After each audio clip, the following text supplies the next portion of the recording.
Assalamualaikum warahmatullahi wabarakatuh. Perkenalkan, nama saya Sri Rahayu dengan NPM 216410576. Saya berasal dari kelas 1A, Prodi Pendidikan Matematika. Di sini saya akan menjelaskan tentang pedoman umum ejaan bahasa Indonesia. Pedoman umum ejaan bahasa Indonesia atau sering juga disingkat jadi PUEBI memuat 4 macam materi, yaitu 1. Pemakaian huruf, 2. Penulisan kata, 3. Pemakaian tanda baca, 4. Penulisan unsur serapan. Kita masuk ke materi 1, yaitu pemakaian huruf. Ada beberapa macam huruf, yaitu 1. Huruf abjad. Huruf abjad adalah huruf yang biasa sering kita pakai. 2. Huruf vokal. Huruf vokal adalah huruf yang seperti A, I, U, E, dan O. 3. Huruf konsonan. Huruf konsonan adalah huruf selain A, I, U, E, dan O. 4. Huruf diftong. Huruf diftong adalah gabungan dari huruf vokal. Contohnya I, AU, E, dan OI. 5. Gabungan huruf konsonan. Gabungan huruf konsonan adalah huruf KH, NG, NY. Masing-masing melambangkan huruf konsonan. 6. Huruf kapital. Huruf kapital dibagi menjadi beberapa macam, yaitu 1. Penggunaan huruf kapital di awal kalimat. Seperti contoh, kita harus bekerja keras. K dalam kata kita menggunakan huruf besar karena merupakan awalan dari sebuah kalimat. 2. Penggunaan huruf kapital menggunakan awalan nama. Seperti contoh, Amir Hamzah. A dalam kata Amir merupakan huruf besar dan H dalam kata Hamzah merupakan huruf besar. 3. Penggunaan huruf kapital pada awalan kalimat dalam petikan. Seperti contoh, kita ada di Jakarta. Huruf K dalam kata kita menggunakan huruf kapital karena merupakan awalan kalimat dalam sebuah petikan. 4. Penggunaan huruf kapital pada nama gelar. Seperti contoh, Sultan Hasanuddin. S dalam kata Sultan menggunakan huruf kapital. H dalam kalimat Hasanuddin menggunakan huruf kapital. 5. Penggunaan huruf kapital pada nama agama. Seperti contoh, Islam. I dalam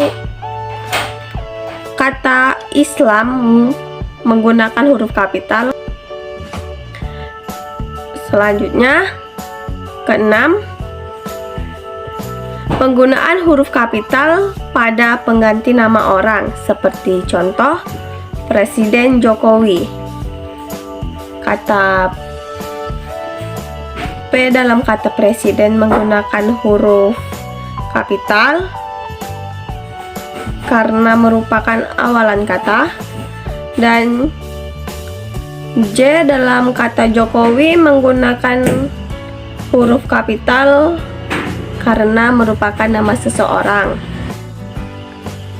7. Penggunaan huruf kapital pada nama bangsa, suku, dan bahasa. Seperti contoh, bangsa Indonesia. I dalam kata Indonesia menggunakan huruf kapital. 8. Penggunaan huruf kapital pada nama geografi, seperti contoh, Jakarta.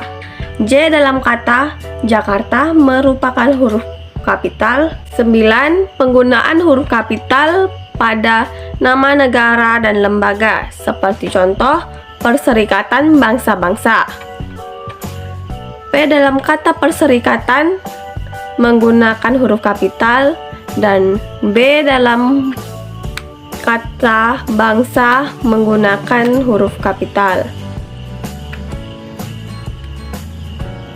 10. Penggunaan huruf kapital pada judul buku. Seperti contoh, aku telah membaca buku L. Dalam kata L menggunakan huruf kapital karena merupakan suatu judul buku. 11. Penggunaan huruf kapital menggunakan hubungan kekerabatan. Seperti contoh, kapan Bapak berangkat? Tanya Hasan. Dalam kata kapan menggunakan huruf kapital. B. Dalam kata Bapak menggunakan huruf kapital karena menunjukkan orang. Dan H. Dalam kata Hasan menggunakan huruf kapital karena Hasan merupakan nama orang. 12. Penggunaan huruf kapital pada singkatan nama gelar. Seperti contoh, sarjana hukum disingkat menjadi SH. Dan penulisannya S besar titik H besar. Selanjutnya kita bahas lagi tentang macam-macam huruf, yaitu poin ke-6, yaitu penggunaan huruf miring. Biasanya huruf miring digunakan untuk menulis judul yang dikutip seperti pada daftar pusaka, menegaskan huruf, dan bahasa daerah atau bahasa asing. 7. Penggunaan huruf tebal. Biasanya digunakan untuk menegaskan kembali bagian yang sudah miring dan untuk menegaskan bagian karangan atau judul. Selanjutnya kita masuk ke dalam materi penulisan kata. Seperti macam-macam penulisan kata. 1. Menggunakan kata dasar. Kata dasar ditulis sebagai satu kesatuan. Seperti contoh, saya pergi ke tempat kerja. 2. Kata berimbuhan. Biasanya digunakan pada awalan, sisipan, dan akhiran. Seperti contoh, berjalan dan lukisan. Kata berimbuhan. 1. Kata berimbuhan digunakan pada awalan, sisipan, dan akhiran. Seperti contoh, berjalan dan lukisan. 2. Serangkaian dengan kata yang mengikuti. Seperti contoh, antar kota. 3. Bentuk ulang. Seperti contoh, anak-anak. Selanjutnya, gabungan kata. 1. Kata majemuk seperti duta besar dan orang tua. 2. Membubuhkan tanda hubung seperti contoh, anak, istri, pejabat. Selanjutnya, pemenggalan kata. 1. Di tengah terdapat huruf vokal. 2. Huruf dipotong tidak dipenggal. 3. Di tengah terdapat huruf konsonan. 4. Terdapat 2 huruf konsonan yang berdekatan. 5. Terdapat 2 atau lebih huruf konsonan. Selanjutnya, partikel. Seperti kata, lah, kah, tah, ditulis serangkaian dengan kata yang mendahului. Pun ditulis terpisah, per yang berarti demi, tiap, mulai ditulis terpisah. Selanjutnya, kata depan. Kata depan seperti contoh, di, ke, dan dari, ditulis terpisah dari kata yang mengikutinya. Selanjutnya, singkatan atau akronim. Singkatan nama, orang, gelar, jawaban diikuti tanda titik di setiap unsur. Akronim nama diri ditulis kapital tanpa titik. Selanjutnya, angka dan bilangan. 1. Penulisan bilangan diawali kalimat menggunakan huruf. 2. Angka yang menunjukkan bilangan besar ditulis sebagai huruf. Kita masuk materi selanjutnya, yaitu pemakaian tanda baca. Pemakaian tanda baca dibagi menjadi beberapa macam, yaitu seperti 1. Pemakaian tanda titik. Penggunaan pemakaian tanda titik dibagi menjadi beberapa macam, yaitu 1.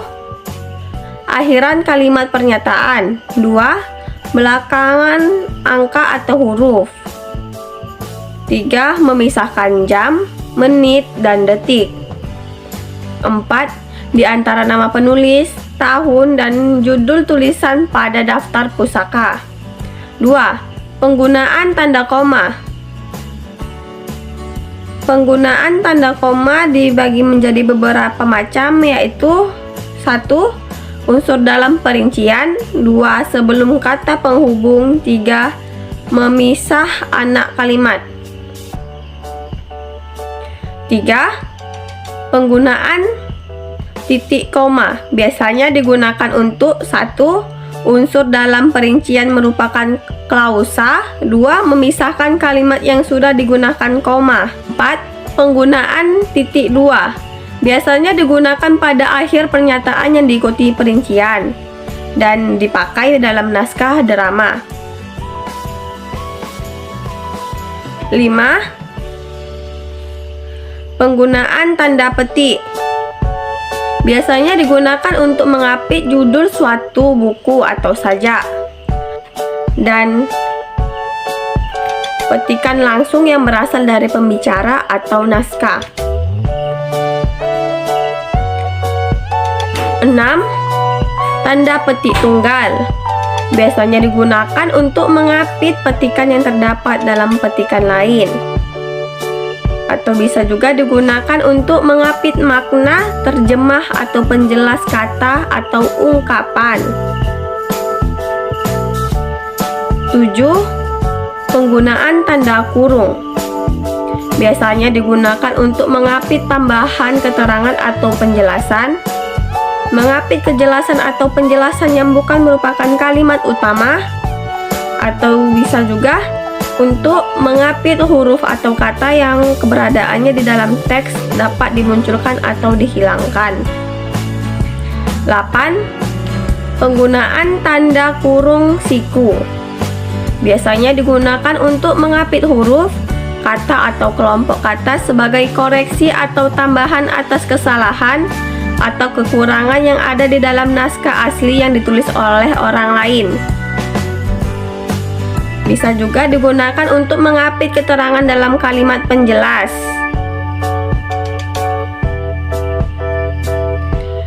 Dan kita masuk ke materi terakhir, yaitu penulisan unsur serapan. Dalam pengembangan bahasa Indonesia menyerap unsur dari berbagai bahasa, baik dari bahasa daerah seperti bahasa Jawa, Sunda, dan Bali, maupun bahasa asing seperti bahasa Sanskerta, Arab, Portugis, Belanda, dan Cina. Berdasarkan taraf integrasinya, unsur serapan dalam bahasa Indonesia dibagi menjadi 2 bagian, yaitu 1. Unsur asing yang belum diserap dalam bahasa Indonesia, seperti contohnya de facto dan de jure. Unsur-unsur itu dipakai dalam bahasa Indonesia, tetapi cara pengungkapan dan penulisannya masih menggunakan bahasa asing. 2. Unsur asing yang kaidah pengucapannya disesuaikan dengan serapan bahasa Indonesia. Sekian dari saya, kurang lebih saya mohon maaf.